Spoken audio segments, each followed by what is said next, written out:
game. Thanks, Dave. Fix your eyes on that horizon, Barjo, because it's a pirate's life for me. Who's out there?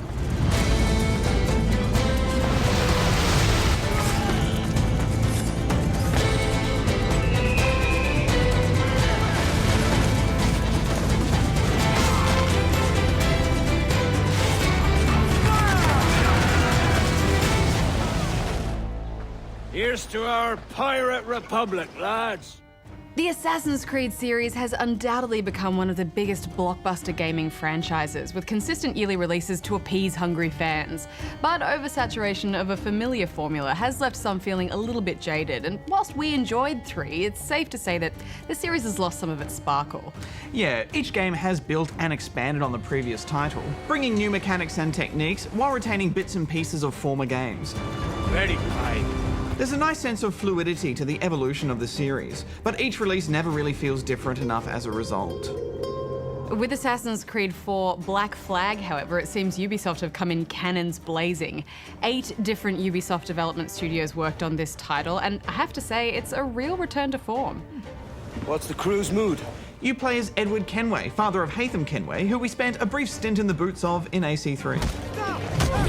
And Hex, I instantly found Edward so likeable. Yeah, he's a much more appealing character from the offset than both Connor and Haytham. He's brash, arrogant, and cavalier, all qualities I've really missed since young Ezio. And there's a great cast of seafaring rogues to plot and plunder with. Not a bad-looking tinderbox you got there. Is it envy? Is mine bigger than yours? After attempting to make an honest living on the high seas, Edward falls into piracy, chasing gold and glory. Did you see her? He has a run-in with an assassin and spies an opportunity to make a quick buck. So he assumes his identity to deliver a mystical artifact to the Templars and snatch the payment. Thus, Edward becomes embroiled in the Assassin-Templar War. Kings will fall, clergy will cower, and the hearts and minds of the world will be ours. It's a cool story, but it's a bit odd that this scurvy sea dog puts on an outfit and can suddenly do all this assassin-y stuff.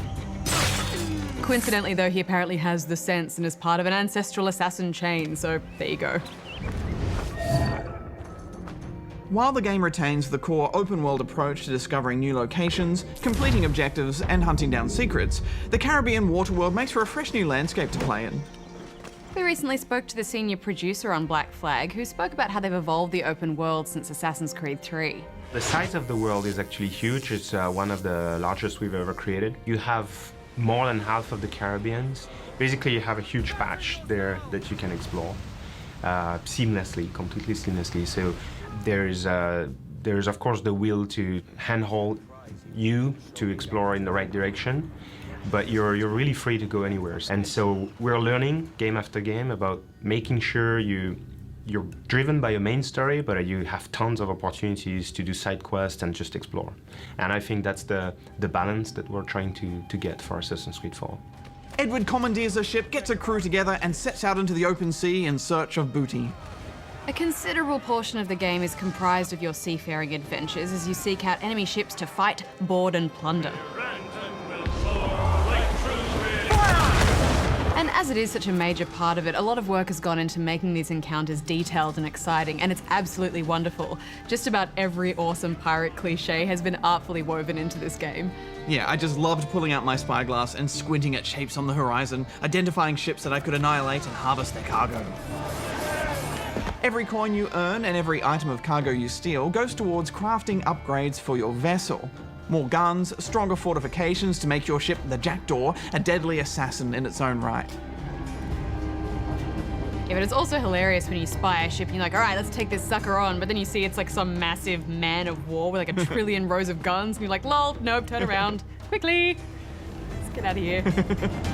After a successful ship battle, if you're careful not to sink the ship entirely, you can then begin boarding. But the enemy crew won't go down without a fight, so if you haven't bolstered up your own crew enough, then it's here where things can go badly for you.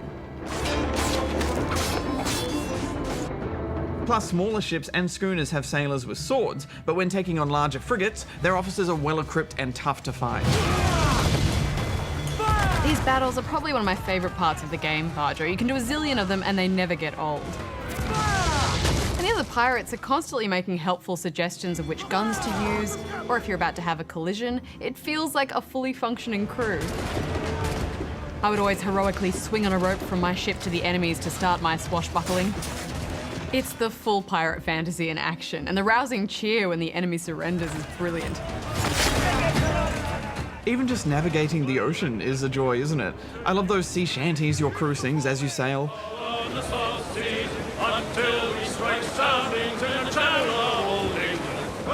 And you can add more tunes to your crew's repertoire by chasing down these sheets of music that can be found in ports and towns, which I always did because I love them so much. I love them too. Love a good shanty. That one about Sally Brown was stuck in my head for weeks. How does it go? Sally Brown is the girl for me, yo. Sally Brown, she's the gal for me, boys. Roll, boys, roll, boys. Something Sally Brown. I've been hearing that all week. But even more so, just seeing the ship on the water is just a fraction of how beautiful this game looks. It's going to look sensational on next gen. These bright Caribbean colours are such a welcome change for the franchise. The ship against that dusky rose sunset would take my breath away. And whenever we took to the water with the sailors singing, My love, she came. you know, I get it. That captain's love of his ship, the freedom of the open ocean, I feel that. And what's a pirate without a message in a bottle or a treasure map in his hand? Assassin's games are known for their endless checklists of secrets, collectibles, and side quests for you to complete, but I felt like this time, although the sheer volume can be overwhelming, you really do feel compelled to seek them out. The treasure maps in particular are classic, as you have to match up coordinates with a drawing of the location, and of course X marks the spot. The money gain is particularly worthwhile too, they're not just silly trophies. Plus, there are the main story quest chains, which will have you chasing down Templar keys and mystical Mayan Has a stones. strange look. Is it worth something? Barjo, this is where these games really hook me, line and sinker. Anytime there's some cool armor set locked behind a gate or a mysterious door where you need X amount of stones to see what's behind it, I become consumed with finding them, as in 10 more minutes turns into an all-nighter. And I haven't really felt that tug since AC2, but I was right back into this. It just brings out something obsessive, doesn't it? Yeah. That's one. Couple dozen more and you're in. Your journey will take you through all sorts of undiscovered locations, from small islands to large port towns. And it's there where you'll get right back into the familiar territory of stealth and assassinations.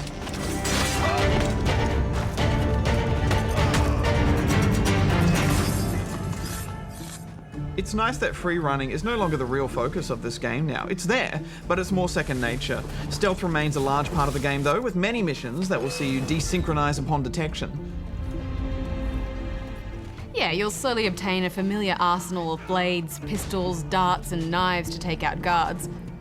And probably my favourite way to assassinate a guard is simply to kick him off the roof of a building. And I still love being able to whistle from a hiding spot to attract a guard's attention. This means the enemy comes to you and you never have to leave the safety of cover. Honestly, I don't know how many bodies I fit in this cupboard, but it was a lot.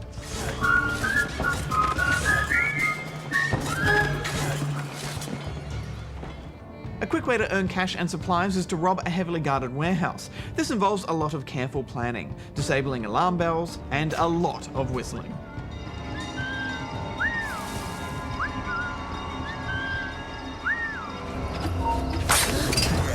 But it feels great when you pull it all off.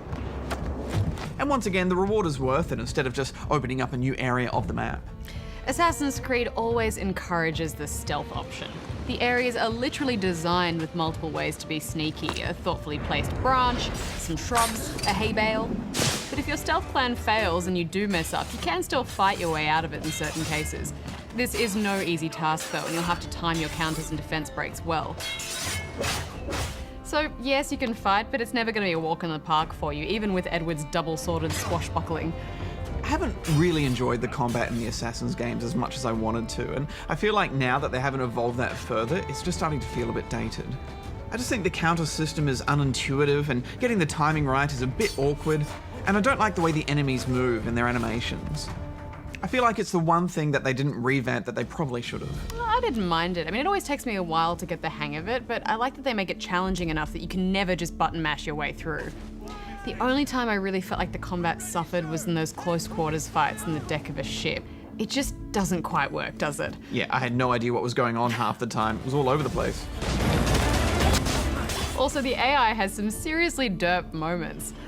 If enemies suspect you're in a hiding spot, they'll throw bombs, but often they'll get in the way of each other and the bomb hits one of them and they all just stand around as it blows up in their faces. What are you doing, noobs? I love the animations when they lose sight of you. Where did he go? I thought the HUD was pretty cluttered overall, but I'm so glad you could turn most of that off. Every game should have that option. Personally, I feel like this is such a mammoth game with so much to do and keep track of that I leave all of that on.